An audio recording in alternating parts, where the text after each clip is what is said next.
charge at initiation into the first degree. Brother, as you are now introduced into the first principles of Masonry, I congratulate you on being accepted into this ancient and honorable order. Ancient, as having existed from time immemorial, and honorable, as tending in every particular so to render all men who will conform to its precepts. No human institution was ever raised on a better principle, or more solid foundation, nor were ever more excellent rules and useful maxims laid down than are inculcated in the several Masonic lectures. The greatest and best of men in all ages have been encouragers and promoters of the art, and have never deemed it derogatory to their dignity to level themselves with the fraternity, extend their privileges, and patronize their assemblies.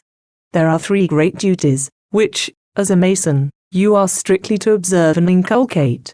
To God, your neighbor, and yourself. To God, in never mentioning his name but with that reverential awe which is due from a creature to his Creator. To implore his aid in all your laudable undertakings, and to esteem him as your chief good. To your neighbor, in acting upon the square, and doing unto him as you would he should do unto you, and to yourself, in avoiding all irregularity and intemperance, which may impair your facilities or debase the dignity of your profession. A zealous attachment to these duties will ensure public and private esteem. In the state you are to be a quiet and peaceable citizen, true to your government, and just to your country.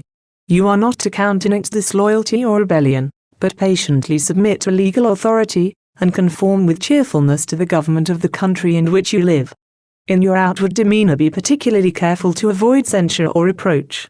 Let not interest, favor, or prejudice bias your integrity, or influence you to be guilty of a dishonorable action.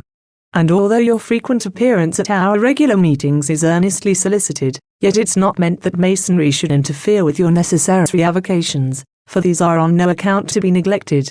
Neither are you to suffer your zeal for the institution to lead you into arguments with those who, through ignorance, may ridicule it. But, at your leisure hours, that you may improve in Masonic knowledge, you are to converse with well-informed brethren, who will be always as ready to give as you will be ready to receive instruction. Finally, keep sacred and inviolable the mysteries of the order, as these are to distinguish you from the rest of the community, and mark your consequence among Masons.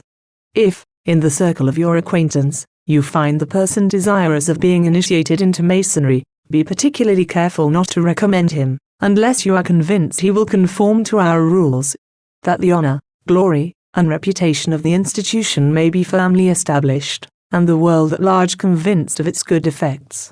If the candidate be a clergyman, add the following: you, brother, are a preacher of that religion, of which the distinguishing characteristics are universal benevolence and unbounded charity.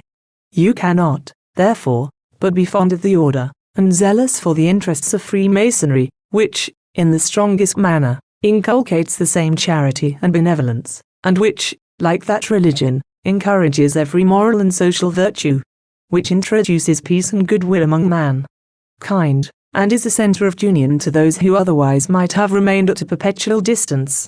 So that whoever is warmed with the spirit of Christianity, must esteem, must love Freemasonry. Such is the nature of our institution, that, in all our lodges, union is cemented by sincere attachment, hypocrisy and deceit are unknown, and pleasure is reciprocally communicated by the cheerful observance of every obliging office. Virtue, the grand object in view, luminous as the meridian sun, shines refulgent on the mind, enlivens the heart, and converts cool approbation into warm sympathy and cordial affection. Though every man, who carefully listens to the dictates of reason, may arrive at a clear persuasion of the beauty and necessity of virtue, both public and private, yet it is a full recommendation of a society to have these pursuits continually in view, as the sole objects of their association. And these are the laudable bonds which unite us in one indissoluble fraternity.